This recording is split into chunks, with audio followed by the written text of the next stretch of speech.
ఈ ముగ్గురు పొయ్యిగా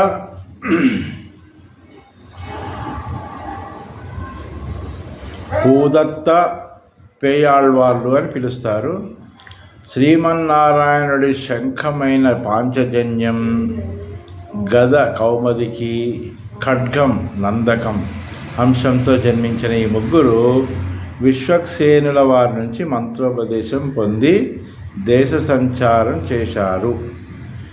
తిరుమంగయాళ్వార్ సుదర్శన చక్రం అంశగా చెబుతారు.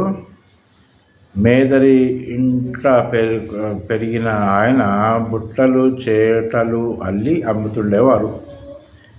వైష్ణవ సిద్ధాంతంలో ప్రముఖులైన నమ్మాళ్వార్ చింత చెట్టు తొర్రలో నివసించేవారు. 108 దివ్య దేశాల్లోని స్వాములను కీర్తించారని శ్రీ